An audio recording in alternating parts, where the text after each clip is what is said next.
Good morning, ladies and gentlemen. Apologies for the wind. You are currently joining me out on a nice morning walk. So this is just going to be a full day of everything, really. I'm going to break down everything that goes into my daily lifestyle to be the best bodybuilder I can. Firstly, I booked today off as annual leave. The reason for that being, I am seeing one of my cousins later. I normally work in an office and I finish at around 5 o'clock. And the plan was to go and see him after work, which wouldn't have left me any time to go train. So I put the day off as annual leave. Anyway, yes, so normally I'd be on my way to work right now. But instead, I'm up and just getting on with the day. Nice relaxing one. So right now, yes, morning walk. Nothing too crazy, normally 10-15 minutes. I might normally do this once I've actually got to work. I normally park up at work and do a quick walk, but given the nature of the day, with the day off, I'm just doing it right now. I've literally got up 20 minutes ago maybe, and I've got a drink with me. All that's in this is 2 grams of glutamine, 1 gram pink salt, 1 gram low salt. Obviously, you can just have the salt in your first meal, but since I'm going for, a walk before actually sitting down and having meal one, I'm like, why not just get it in now? So 500 ml of water and those bits, get that down. I've also had my morning sups already. The list is pretty comprehensive. I literally got a new list of daily supplements yesterday from Ben, the coach. So I'll put that on the screen because honestly, it's fucking a lot. My favourite one that I've been doing for a while is injectable vitamin B12. And yes, that is injectable, but it is just a vitamin. The question really though is, if you're injecting something, even though, yes, it is just a vitamin shot, if you're injecting it, are you natural, really? I don't know. But yeah, I'm going to finish up this walk, probably about halfway around the circuit right now. I'll get home and then I'll get to making meal one. It is going to be meal one for a training day, as today is a training day. And today is going to be full upper. Bit annoying because for some reason yesterday I've got a bit of a twinge in my right shoulder. And I have no idea why, because yesterday was a rest day. I didn't even train yesterday. Wednesday, when I did legs, nothing. Shoulder was totally fine. It's leg day anyway. Like, why did that happen? So I'm really hoping that just fucks off and doesn't cause a big deal. But only one way to find out anyway, right? So you are now joining me at meal one. I'm sat out in the garden. Sun is shining. Get the circadian rhythm set. So meal one, what we have is 200 egg white and 1 whole egg, 120 cream of rice, and then 10 dark chocolate. And you can see there's some little white sprinkles on there. I'm a bit naughty. I like putting a bit of sweetener on it. I'm not gonna lie. Do a little dusting of Truvia on that just because it makes it better. This is the chocolate orange flavour from Trained by JP, and honestly, I see everyone raving on about this flavour. I really don't fucking like it, just to be honest. I think it's just, I don't like chocolate orange stuff. But that is the meal one, and it is going down now. If you want to minimise cortisol, get yourself a dog. It works, trust me. Meal number 2 is going down. It's got the rice cooking here, 125 grams of rice. Chicken is in the air fryer. And 100 grams of pineapple weighed out in the bowl. I've actually got a little treat for today as well. Normally what I do is I cut off my caffeine by 10 a.m. So I have a coffee when I wake up, maybe another coffee when I get to work by before 10 a.m. and then I cut it off, so that way I've had no caffeine 12 hours before bedtime. However, as I have the day off, and just for a bit of a treat, I'm gonna have a Monster. And I've tried a few of the American Monsters. Got a black Monster here for Charlie, Honestly, mid as fuck. Don't rate it. But I'm going to be trying Ultraviolet. I've had the Ultra Sunrise. Didn't really rate it, to be honest. It just tasted of like really citrusy. And again, I don't really like that sort of citrusy orange flavour. I'm just not really a big fan. Top 3 monsters for me is the Ultra Blue Hawaiian, the American one, as number 1. Number 2, probably the peach, just the standard peach one that's at like every BP petrol station and that. And then number 3, I don't know for number 3, to be fair. I'd say Strawberry Dreams, the Ultra Strawberry Phantasm Dreams or whatever it is. And we are off. Meals. We've arrived. It is time to get on with the sesh. Upper. Starts with back, goes into push.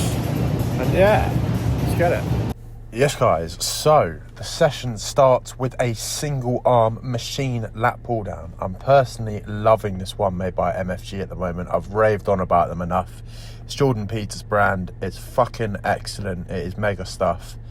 But yes, when you're doing a single arm lat pull down, I think a very good way to sort of cue it is, first of all, rather than sort of feeling like you're trying to pull into your lat, I would say pull directly downwards. So draw a line between your hand and your elbow going straight down and just pull downwards. That should actually activate your lat very well. And in addition, I would say if you pull through your pinky finger, so especially if you're using straps such as figure eights, you can actually put almost all the weight on just your ring and pinky finger, and if you drive through those two as opposed to your index and middle fingers, I find a much better connection with the lat.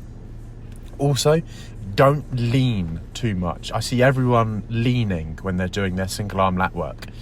For the most part, you want to be pretty upright. That's going to make it so that you're going to get a full contraction on the lat rather than leaning into it and kind of shortening the motion. You might get a bit more of a stretch feeling doing it that way, but personally, I just don't buy into it.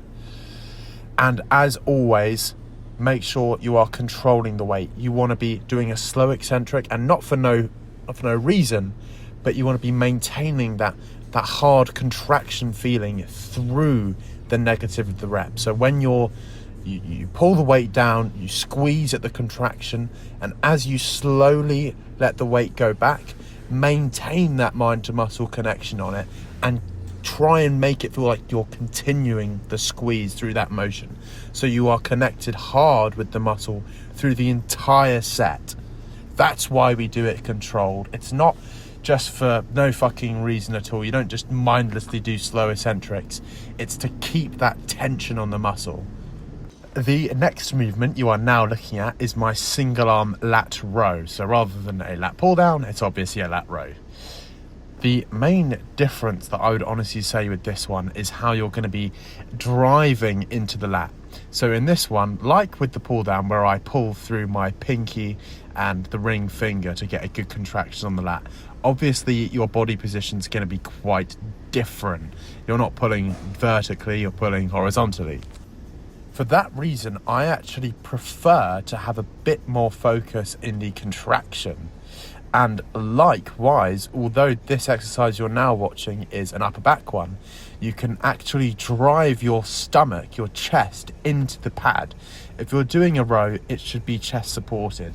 And a great way to feel the contraction in either your lat or your upper back is to, when you're at that top of the movement, that contraction point, to almost feel like you're pushing your chest through into the pad so that you can contract backward as hard as possible, especially in those upper back ones. That is, in my opinion, it is imperative. In the upper back, you're obviously going to be letting the scapula move forward and backward. That's going to be the main difference. So you'll see in this movement, my shoulders will roll forward and then roll backward as I go into the contraction. Whereas on a lat movement, I'm trying to minimize shoulder. In a lat movement, I'm trying to minimize the shoulder movement. The lat contracts at the elbow and the upper back is contracting at the movement of the shoulder. That's really how you're going to be able to differentiate between these two different parts of the back and how you're going to be able to optimally isolate them. So just remember that.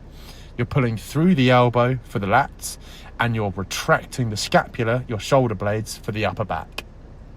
So back movements are now out the way. We've done a lat pull down, a lat row and an upper back row, and we're now moving on to the chest bits. So always start with the fly. In my opinion, it's imperative you start with the fly, because if you go straight into a press, you're going to be obviously very strong, which is fun, but that's going to inherently carry a higher risk of injury because you're going to be using more weight.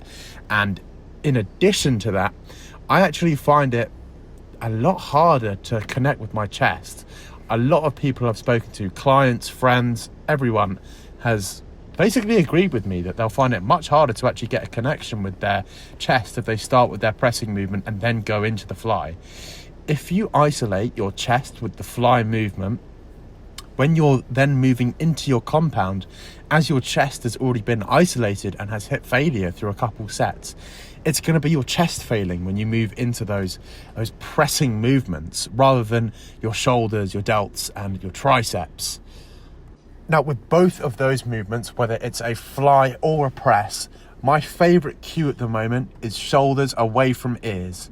So I think it's very easy to just sort of mindlessly retract your scapula, so pulling the shoulder blades back to sort of in the way that you would create an arch on a bench press, for example, and just kind of mindlessly press. That is going to cause, in most cases, your shoulders to raise. As your chest starts failing, your shoulders are going to raise and you're going to take the tension away from your pecs and onto the delts. That's not what we want. So obviously you can retract your shoulders slightly just to give that bit of protection and stability. However, the main thing to focus on is your shoulders being down. So shoulders away from your ears. Think of trying to push your shoulder down as far from your ears as possible. That's inherently going to put your arm path in a better position to be contracting the chest, and it's just better in every single fucking way. Give it a try and you'll thank me. Next up, I do not do any biceps on this day. It is worth noting that. That's just because of my own unique split at the moment, but I'm now going into my tricep work. So I start with a seated Vulcan press down, and the Vulcan's a bit memed on at this point, but I actually have my own. If your gym doesn't have a Vulcan, just go and fucking buy one. This cost me 25 quid on Amazon. It is an amazing attachment. It's the same as a tricep rope, except for you don't have to hold on to it, so you don't have to use any grip strength. You can just press through the bottom of your hand as if it's a hammer, almost a hammering motion, where rather than the fingers and the hand itself taking the weight, it's the palm, and you can get a much stronger press. You can also get a stronger contraction this way. A lot of people will kind of mindlessly focus more on the stretch in a tricep movement. The triceps are something where you're not actually going to get that much benefit from focusing on the stretch. I personally believe there is much more merit in focusing on a hard contraction at the end of the movement. Depending on what that is, of course, you'll see me, for example, now I'm kind of milking the stretch on this movement a little bit. That's because at this point, my triceps are already very fatigued. This is now my second direct tricep exercise, and they're also going to be a bit fatigued through the pressing movements. For that reason, I'm now focusing on the stretch, because it's going to be just very difficult for my fatigued triceps to be getting a hard contraction at the top of every rep. It's much easier to focus on having a good stretch. Normally I would move into some shoulder work. However, as I said earlier, my delts are playing up, so I didn't do it today. I prefer to play it safe. Went and had a look at Charlie. He looks fucking sick. He's 2 weeks out, so shout out to him. I'll normally do a bit of posing at this point, just 15 minutes, a bit of routine practice, do some mandatories, and that's basically it, drawn to an end. That is the session done. Charlie's just finishing up a bit of posing. I've got my post-workout food here. The 140 cream of rice, 50 whey and 200 berries. I'm going to eat this in the car and we're going to get back home. Ladies and gentlemen, we have a problem. I did not record the rest of the day. It's a few days later now. I actually have had a bit of a change to my food as well. My food's gone up, so it wouldn't make sense to sort of show you what the rest of that day would look like. What I'll do from there is just go home, have the rest of my meals through the day, The rest of the day is kind of focused on winding down. I'll take the rest of my supplements. I've actually got some Philips Hue lights in my bedroom now, so I can put on a very relaxing sort of mood lighting, have the room purple or blue or whatever, much more relaxing, easy colours. I'll take my supplements, blue light blocker glasses will go on, and I will get a nice early sleep. But I'm going to be recording a full rest day YouTube video, and that's going to be coming out very soon, so you will be seeing what a rest day looks like for me, and this time I will actually fucking finish it, so you will see what a full day looks like as a junior bodybuilder.